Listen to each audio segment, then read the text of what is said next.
வாங்கம்மா, இங்கேதாம்மா பேரண்ட்ஸ் மீட்டிங்னு சொன்னாங்க. வந்துட்டேன்டி. ஏன்டி அவசரப்படுறேன், நான் உட்காடுறேன். வாங்க உட்காருங்க, ப்ளீஸ் சீட். என்னது நீங்கள் இன்னைக்கு பேரண்ட்ஸ் மீட்டிங்கே 9th Aக்கு தான், மீனாக்கு தான் பேரண்ட்ஸ் மீட்டிங். நீங்கள் என்னடா அணுவை கூட்டு வந்திருக்கீங்க? என்ன மேம் சொல்கிறீங்க? மீனாக்கு தானே பேரண்ட்ஸ் மீட்டிங்னு சொல்கிறீங்க, அணுக்கு பேரண்ட்ஸ் மீட்டிங் தானே சொல்லி கூப்பிட்டு வந்தாங்க. நல்ல மார்க் எடுத்தால் தானே தைரியமாக எனக்கு பேரண்ட்ஸ் மீட்டிங்னு மீனா சொல்லியிருப்பா. அவள் மார்க்கை நீங்களே பார்த்து தெரிஞ்சுக்கோங்க. மார்க்கெல்லாம் இருக்கட்டும் மேடம், இப்படி கிளாஸை பெயிண்ட் கூட அடிக்காமல் வச்சுருக்கீங்க. எங்கேயா பிள்ளைங்க கிளாஸ் நடத்துதீங்க பிள்ளைங்களுக்கு? அப்படிலாம் இல்லை, இது புதுசாக கட்டியிருக்க பில்டிங், அதான் இன்னும் பெயிண்ட் அடிக்காமல் இருக்குது. இன்னும் கொஞ்சம் நல்லா பெயிண்ட் அடிச்சுக்குவோம். ஆனால் இங்கெல்லாம் கிளாஸ் நடக்காது, இங்கே பேரண்ட்ஸ் மீட்டிங்கு மட்டுமே தனியாக கட்டியிருக்க இடம். ஓ அப்படியா, சரி கொடுங்க, அவள் ரிப்போர்ட் கார்டை பார்ப்போம். நீங்களே பாருங்க அவன் மார்க்கை. டோட்டல் மார்க்கு 100, தமிழில் 15, இங்கிலீஷில் 10, மேக்ஸில் 5, சயின்ஸில் 20, சோஷியலில் 0வா? மொத்தம் 500க்கு 50 எடுத்து வச்சிருக்கா. வீட்டில் ஹோம்ஒர்க் கொடுத்தா பண்ணிட்டு வர்றதில்ல, வீட்டில் படிக்கிறாளா என்ன? டியூஷன் சேர்த்துருக்கீங்களா எப்படி? அவங்க டீச்சர் அன்னைக்கு நான் பார்த்தேனே. நீங்கள் அவங்க டீச்சர் இல்லையே, நீங்கள் யாரு? இன்னைக்கு ஸ்னேகா டீச்சர் ஆப்சண்ட்டு, அதனால தான் நான் இன்னைக்கு உங்களுக்கு ரேங்க் கார்டு எடுத்து கொடுக்குறேன். நான் உங்களோட டான்ஸ் டீச்சர் தான். சரி, நீங்கள் ஃபஸ்ட் ரீசன் சொல்லுங்கள். டியூஷன் போகிறாளா எப்படி? டியூஷன் சேர்த்து விட்டா அங்கேயும் படிக்கிறது இல்லை, அதனால டியூஷன் அக்கா இவளுக்கெல்லாம் ஃபீஸ் கட்டி வேஸ்ட்டுன்னு சொல்லி ஃபீஸை கொடுத்து அனுப்பி விட்டாங்க. அதனால வீட்டில் தான் உட்கார வச்சு சொல்லி கொடுத்துட்ருக்கேம்மா. வீட்டில் படித்தாலும் கொஞ்சமாவது படிக்கணும்ல, ஒன்றுமே படிக்க மாட்டேக்கா. எல்லா நேரமும் வெளியே தான் நிற்கிறா. அப்படி என்ன தான் அவள் பண்ண போகிறோன்னே தெரியல. அடுத்த வருஷம் அவளுக்கு பப்ளிக் இருக்குது, இப்போ 9th, அடுத்த வருஷம் அவள் 10th. இப்படியே போய்கிட்டு இருந்துச்சா அவள் கண்டிப்பாக ஃபெயில் தான் ஆவா.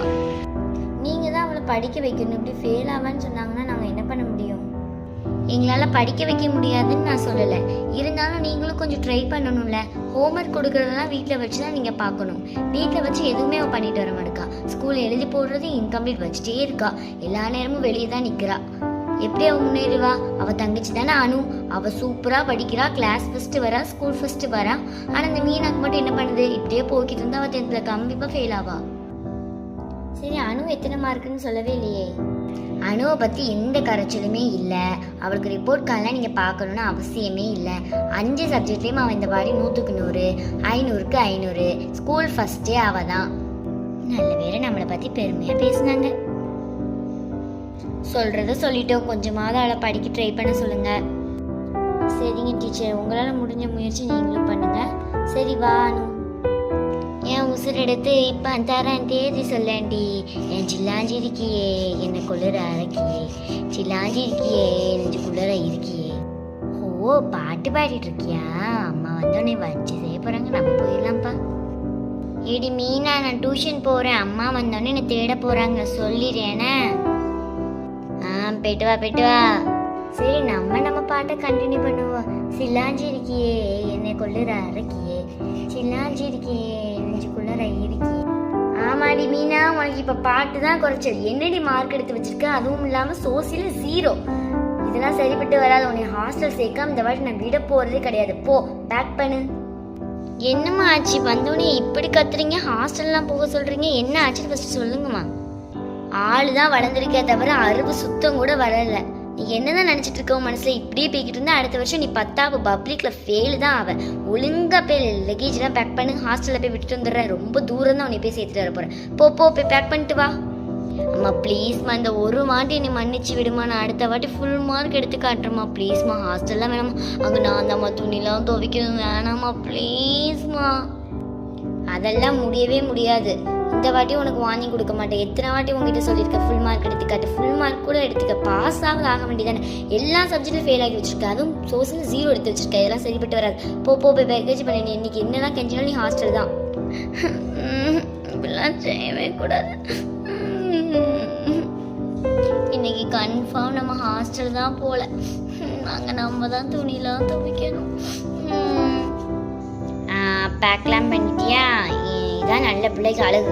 கிளம்பு, இப்போ வண்டி வந்துடும். என்ன லக்கேஜ் எல்லாம் பேக் பண்ணியிருக்கு? எங்கே நம்மளை வெளியூர் போக பிளான் போட்டாங்களா என்ன? சரி போய் பார்ப்போம். எதுக்கு அந்த லக்கேஜ்லாம் இருக்கு? அதான் அவங்க அக்கா எடுத்த மார்க்கை நீனே பார்த்தியே, அதான் அப்புறம் இந்த கிட்ட இருக்கிற ஒரு ஊர்ல ஹாஸ்டல் இருக்குல்ல, அங்க போய் சேர்க்கலான்னு இருக்கேன். என்னம்மா சொல்ற? ஹாஸ்டல்லாம் வேணாமா, அக்கா பாவமா.